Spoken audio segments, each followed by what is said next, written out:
কচুর ছড়ার ডাল রান্না করব। ছড়াগুলো সিদ্ধ করে নিলাম, এখন একটু সেঁকে নিব। এই যে ঠান্ডা হয়ে গেছে, খোসাগুলো ছাড়িয়ে নিব। এখন খোসা ছাড়ানো হয়ে গেছে, এখান থেকে অর্ধেক রেখে দিব। ভর্তা বানাবো কচুর ছড়া দিয়ে, আর সাথে সিম আলু দিয়ে একটা তরকারি রান্না করব। কচুর ছড়াগুলো ভর্তা বানিয়ে নিলাম।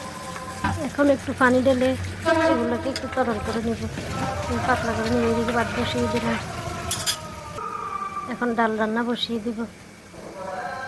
এগুলো একটু গোলাইয়া নিলাম। এই যে ডাল রান্না বসিয়ে দিব, কড়াই বসিয়ে তেল দিয়ে দিলাম। এখন এক এক করে একটু মশলা দিয়ে দিব। মশলাগুলো একটু ভালোভাবে তেল ভেজে নিব। মশলা দেওয়া হয়ে গেছে, ভালোভাবে ভেজে নিব।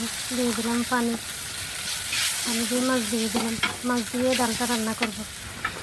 মাছটা একটু ভেঙে দিব। এভাবে রান্না করলে অনেক মজা লাগে খেতে। এই যে ভাত ভালো বেসে গেছে, মাছটা কষানো হয়ে গেছে। মাছটা উঠিয়ে নিব, কাঁটাটা সরিয়ে দিব। এখন ডালগুলো দিয়ে দিলাম। এগুলো দিয়ে একটু ভালোভাবে মিক্স করে নিব মশলার সাথে।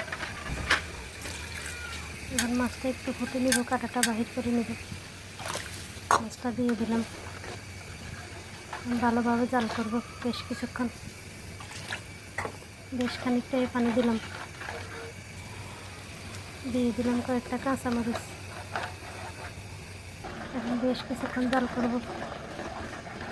ফুটে গেছে, এদিকে ভাতও হয়ে এসেছে। এখন মাছ ধরতে দিয়ে দিব। এদিকে ডালও হয়ে এসেছে, আর একটু হবে। এখন সিম রান্না বসিয়ে দিব। কড়াই বসিয়ে তেল দিয়ে দিলাম, তেলও গরম হয়ে গেছে। এখন মশলাগুলো দিয়ে দিব। মশলাগুলো ভালোভাবে তেলে কষিয়ে নেব। মশলা কষানো হয়ে গেছে, পানি দিয়ে মাছ দিয়ে দিব।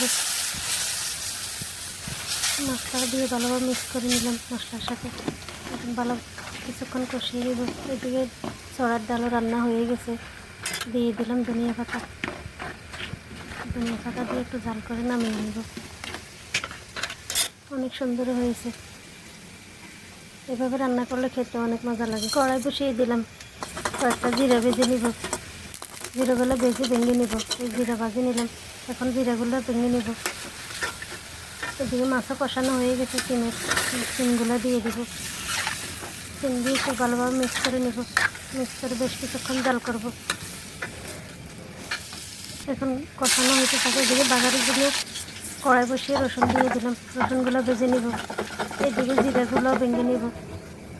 এই জিরা গুঁড়ি করে নিলাম, দিয়ে দিলাম জিরা গুঁড়ি। জিরা গুঁড়ি দিয়ে একটু মিক্স করে নিলাম ডালগুলো।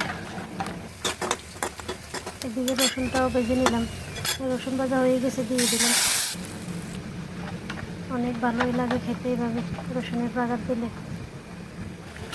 সিমগুলোও ভালো কষে গেছে, একটু নেড়ে দিলাম। বেশ কিছুক্ষণ কষাবো। এদিকে ভাতের পাতিলটা একটু সেঁকা দিয়ে দিলাম। সিমও কষানো হয়ে গেছে, এখন টমেটো দিয়ে দিলাম। টমেটো দিয়ে একটু মিক্স করে নেব। দিয়ে দিব পানি।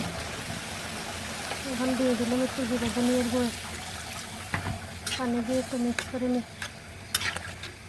এখন বেশ কিছুক্ষণ জাল করব। এই বলক এসে গেছে, সিমও হয়ে এসেছে রান্না। আর কিছুক্ষণ জাল করে নামিয়ে নেব। অনেক সুন্দর হয়েছে সিমের কালারটা।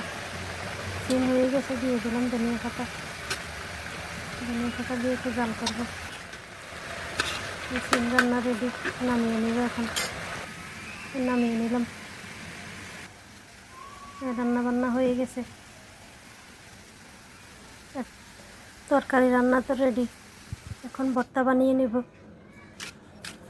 এই যে মরিচ নিয়ে নিলাম, দিয়ে দিলাম লবণ, পেঁয়াজ কুচি দিয়ে দিলাম। এগুলো মেখে তেল দিয়ে দিলাম। এখন ভর্তাটা বানিয়ে নেব। এখান থেকে একটু পেঁয়াজ মরিচ ভর্তা রেখে দিব। ভর্তা বানিয়ে নিলাম। অনেক ভালোই লাগে এভাবে ভর্তা বানালে, অনেক মজার একটা খাবার। আমার কাছে তো অনেক ভালো লাগে। এই যে ভর্তা বানানো রেডি। দুপুরের কাজকর্ম সেরে এখন খাওয়া দাওয়া করব। খাওয়া দাওয়া করে নেব। আজকে পর্যন্তই। সব ভালো থাকবেন, সুস্থ থাকবেন। যে যেখান থেকে ভিডিওটা দেখেন, ভালো লাগে লাইক কমেন্ট করবেন। আল্লাহ হাফেজ।